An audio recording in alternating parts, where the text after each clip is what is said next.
Bonjour à tous. La paracha de cette semaine, la paracha Bechukotai, c'est la paracha dans laquelle on voit différentes promesses et différentes visions de qu'est-ce qui va se passer quand Mashiach sera là.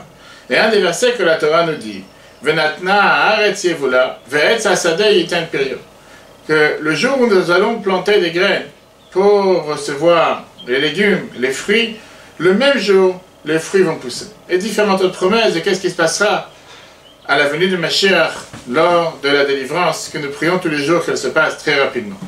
La question qui est demandée, est-ce que ça c'est vraiment la raison, la cause pourquoi nous prions 18 fois par jour? Pourquoi depuis des centaines d'années, près de 2000 ans, le peuple juif en exil n'arrête pas de demander que nous voulons Mashiach maintenant, que nous prions pour la venue du Mashiach?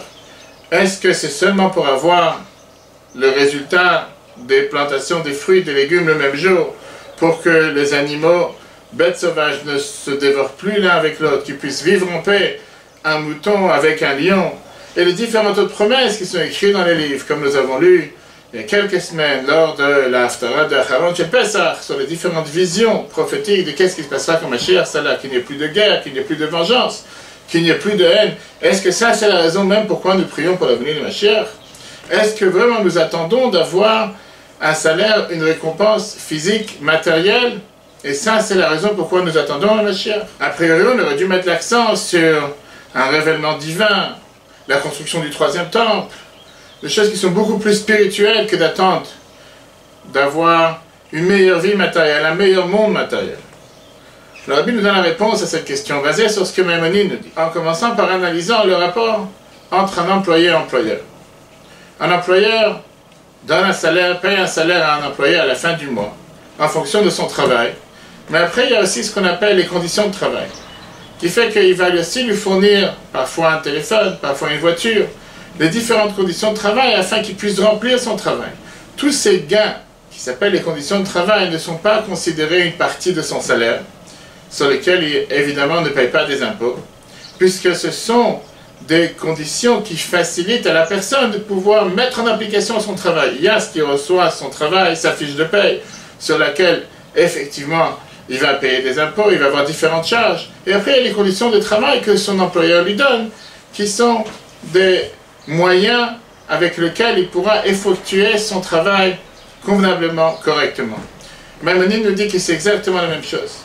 Toutes ces promesses que la Torah nous dit par rapport à qu'est-ce qui va se passer quand il y aura la Géoula, ce sont justement des différentes conditions de travail que Dieu donne à chacun d'entre nous. C'est pas que ça c'est le salaire et la récompense en fonction des mitzvot que nous faisons tous les jours. C'est seulement pour pouvoir faire en sorte de pouvoir vivre convenablement et faire ce que Dieu il attend de la meilleure manière possible, spirituellement mais surtout matériellement. C'est la raison pour laquelle Dieu décide d'écrire dans la Torah de nous donner ces différentes récompenses qui sont en réalité des conditions de travail pour faire en sorte que nous puissions faire de la manière la plus parfaite, la manière la plus remplie, la manière la plus entière, ce qu'il attend de chacun d'entre nous. Et d'ailleurs, c'est le même Maïmonide qui vient, qui nous dit dans les lois de Mashiach, à la fin de son livre, Yad HaChazaka, comme quoi le seul but et la seule soif à quoi nos sages ont attendu depuis le début des temps, le temps de Mashiach, c'est pas pour manger, ni boire, ni pour se réjouir de toutes ces abondances matérielles qu'il y aura, mais seulement pour pouvoir servir Dieu de la meilleure manière possible et pour pouvoir s'asseoir et apprendre la Torah.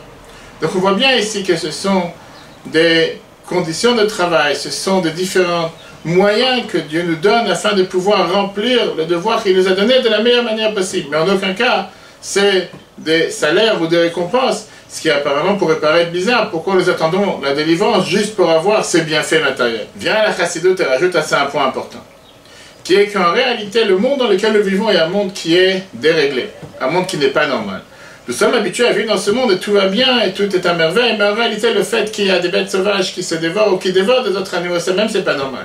Le fait que nous devons attendre que quand on plante quelque chose, quoi, dans la journée ou le matin, on doit attendre que la pluie elle vient, on doit attendre de pouvoir récolter, des fois attendre des semaines, des fois parfois des mois.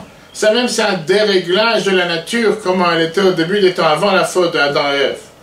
De fait de prier à Dieu, de ne pas pouvoir recevoir les bénédictions, pas seulement dans quelques semaines, dans quelques mois, voire dans quelques jours, mais de suite. Ça aussi, c'est un déréglage dans le monde dans lequel nous vivons, puisque c'est un monde qui est en forme d'exil.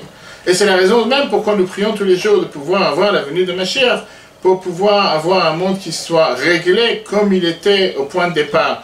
Pas déréglé avec la faute de l'art de la connaissance, mais réglé du fait qu'il n'y a pas ce laps de temps, il n'y a pas cette attente entre les prières et les résultats des prières, entre planter différentes graines et recevoir le résultat de manière automatique de suite, et ainsi tout le reste que nous avons évoqué précédemment. Voilà un merveilleux enseignement que nous apprenons de la paracha de cette semaine.